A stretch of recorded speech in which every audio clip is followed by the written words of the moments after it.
Let's talk, you and I. Let's talk about bad games. This is the Angry Video Game Nerd Adventures, a game based on the popular internet critic created by James Rolfe, the man who yells at video games and calls them shitloads of fuck. Well, I'll tell you what's a shitload of fuck! No, I'm just kidding. We're not going to take that tone with this.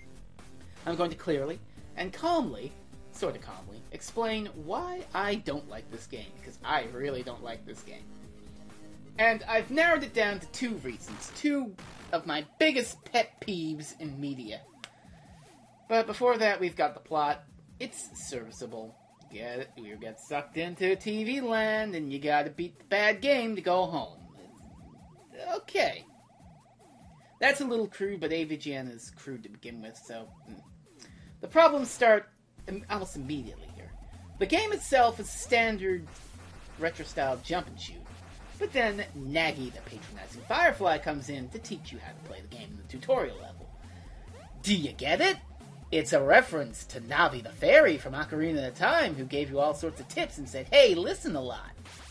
It's a reference to a thing you like. And that's supposed to make this thing automatically good because it reminds you how good the other thing is. That's sadly how this whole game works. It is unabashed reference pornography. If it was reference pornography of old video games, that might not be so bad. I might not complain as much, but unfortunately, Naggy here is the exception to the rule. Rather than reference old video games a lot, it just references angry video game nerd jokes. Constantly. For example, this rock power-up. Why is it here, and why does the nerd comment that it's absolute trash, when I clearly did kill that enemy rather easily? Well, that's a reference to an angry video game nerd video. Now, I'm going to break from tradition here and not tell you which one, just to illustrate a point. If you are watching this and you have absolutely no idea who the angry video game nerd is, all of this reference is going to be lost on you and seem to be complete non sequitur. Like this power-up, which freezes things in place and lets you go by. It glitches out the game. Now, why is a little gremlin riding a Nintendo cart and glitching out the game? Reference to an AVGN video. Why, when we use this power-up, does a man with lots of guns and a tank come in and kill everything on screen? Reference to an AVGN video. My problem is that this is way too insular.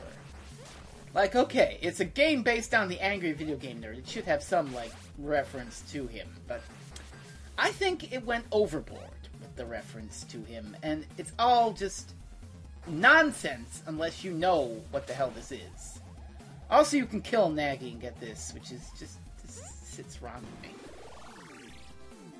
Maybe it's just me, but the reference pornography aspect just sits wrong with me. I think a game should stand on its own merits, rather than just, hey, it's a thing you like. You should like this too. But we're gonna play a level here. Future Fuckballs 2010. Itself a reference to an AVGN video. If I keep pointing them out, I'm gonna go goddamn nuts here, so just accept the fact that this is crazy off the walls with references to AVGN stuff.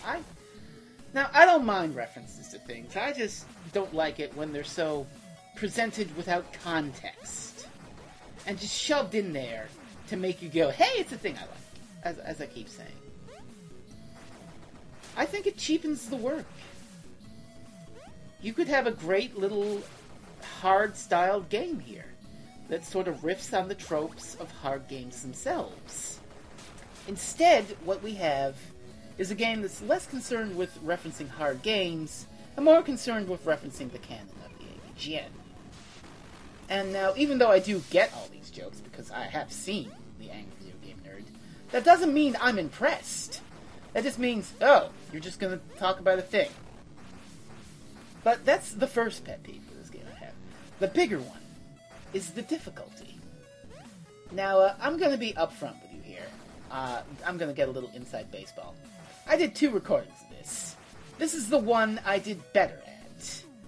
I'm putting that up because, well, I kind of have a reputation to uphold. I don't want to upload a video of me stinking. But that video of me stinking does illustrate the difficulty of this game, so to speak. So what I'm going to do is, I'm going to put it up sans commentary, and just stick it up unlisted or something. Put it down below and let you illustrate. Just illustrate what this game can do. We did just get an alternate character, though. My favorite in the game. The guitar guy. He's a skeleton who plays guitar and shoots sine waves at enemies. As much as I don't like this game, that's fucking rad. So this is the good take, shall we say. Now, the gameplay itself does take a lot of elements from classic difficult video games. These blocks, for instance, straight out of Mega Man. Now that's not so bad because I wager more people have played Mega Man than know what the hell the glitch gremlin from the Angry Video Game Nerd is. So that's a little more acceptable to me, I suppose. But my problem comes with the difficulty of the game. Now, let's try and understand something here. I talked about this in the Gradius video, the Dread Beast Greed, and how arcade games were created to suck away your quarters. Now, that kind of explains why video games were hard back in the 8-bit days. That and the fact that they didn't have so much space to work with to create a 20-hour epic, so they made their game a little difficult to compensate for that. I don't know how true that is. I think it's basically just playing off that arcade mentality, and it really took until, like, the Super Nintendo for people to get out of that mindset and start making games more tailor-made for consoles. Like, somewhere around 1988 or so. That was a good year for NES games. I mean, you had, like, Mega Man 2, Blaster Master, Bionic Commando, stuff like that. That's when video games really started to flourish. But before that, the games were hard in oftentimes cheap ways. Now, even the bad games on the NES have their reasons for them. I'm sure there was fraught development time, people didn't have a lot of time to make the thing, and they just worked with it. They did what they could. I'm of the mindset that nobody sets out to make a bad game. They just are unable to fulfill all of their design that they wanted to do. Crunch time might have been a factor. They might have not had the right programmers, the right capabilities, the right budget. These things happen when you make things. Creativity is a fraught process. I understand that. And even though I may rag on bad games like The Hunt for Red October on NES or whatnot, I understand that they had little time or whatever. They did what they could, and what they could was kind of subpar, but, you know, a for effort. The developers of this game, on the other hand, are trying to make a bad game on purpose. And as such, they fill the things with lots of cheap design decisions made to kill you dead. It's a massacre game at heart. And you can kind of see that in Assholevania here.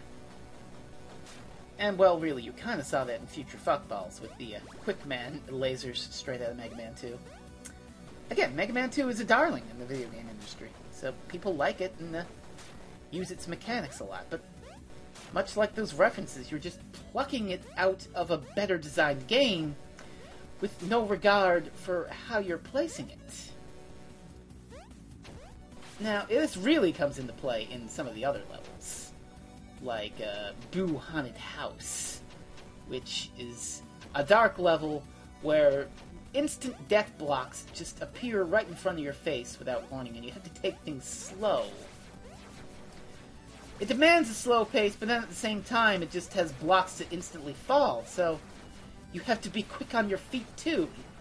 It demands both things at once, quick reflexes and taking it slow, and you're never going to know which one until you've already died to the trap.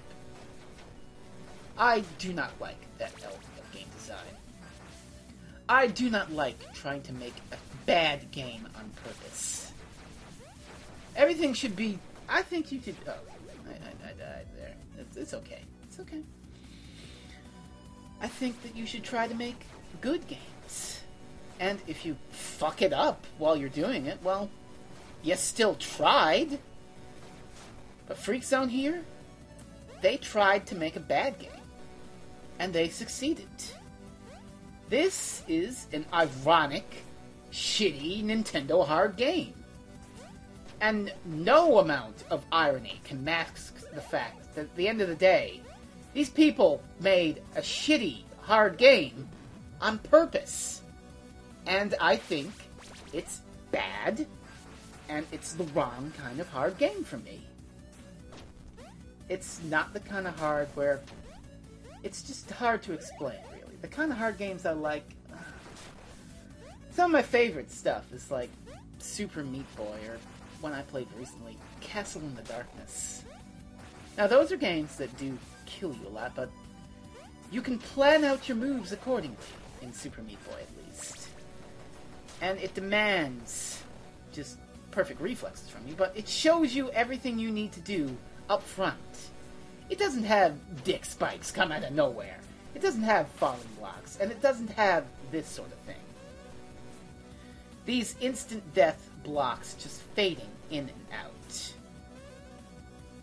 Dare I say, this is just lazy game design? We can't think of a way to make this section challenging, so let's just fill everything with instant death. It's the same sort of criticism that the Angry Video Game Nerd made in Silver Surfer. If you touch anything, you're dead. But that's a shooter game, and show me the goddamn shmup where you can't touch a wall and live. But I don't know. This just sickens me, really. It's not fun. You just die to the developers' cheeky traps.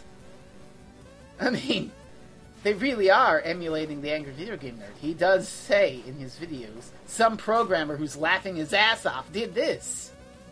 That is exactly the vibe I get from this game. Some programmers are laughing their ass off, thinking they're oh so clever for making a really bad game, just like the ones the Angry Video Game Nerd reviews. But you've just made a subpar product then. I mean, what's the point of that? And this is the biggest case of getting away with it I can think of. This thing got pretty good reviews. I mean, it's fallen into obscurity now, but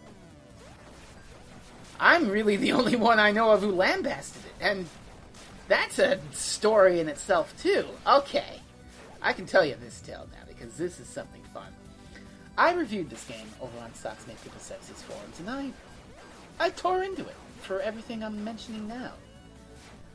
But then I noticed that GameFAQs.com didn't have any user reviews for the game. So I tidied up mine, reviewed the swears, and posted it, just on a whim. I had to give it a number score, which that's opening up a whole other can of worms because I don't really believe in number scores. I gave it a 3 out of 10. There was a thread on the forum for that game where I got criticized for it, but not in the way you think. I don't mind criticizing my work. If you think I'm full of shit, that's fine. But nobody raised issue to many of my points. It was all just ad hominem attacks. Like, oh, he's just an irate gamer fanboy. Or, oh, he wrote 30,000 words about how this game sucks. Jeez, he must really hate the AVGN. Or, oh gosh, he thought the game was bad hard. He must be bad at video games. Nothing but just ad hominem attacks. Like, this game does not need you to defend it so vehemently. It can survive on its own merits. If you like this game, well, fucking that's fine. Look, if you're trying to win an argument, you already won. You got entertainment out of this game, and I didn't. You had more fun than me. You win. I can concede that point already. The real funny thing, though, about that review is that I submitted it for Review of the Month on GameFAQs, and it won. I got a free Doctor Who DVD out of that with the Amazon gift card they gave me for winning. So, in a way, I won. But it's not about winning. It's about subjective opinion. I don't like this game. I think I've stated why I don't like it, both in text and in this video. If you still like it, that's fine by me. But this level here that we're seeing near the tail end of the video is one of the reasons why I don't like it. Just, this is a mess of a video game here. And it's aggravating, it's frustrating to me, and I don't like it. But that's just, like, my opinion, man. Again, if you like it, if you thought this game was mighty fine, which I'm not going to criticize you for, that's fine. Maybe I'm too hard on it. But I'm just very particular. I've played a lot of hard games. I've suffered through lots of things. I just don't think that NES games back then were this kind of difficult. This is more like I Want to Be the Guy, which was an exaggerated parody of NES games. Only it got taken as gospel by lots of other hard video games that got made in this retro style. And that, I think, is just sort of disingenuous. But with that, I think we're going to wrap everything up. And I'm just going to say fuck it to this game.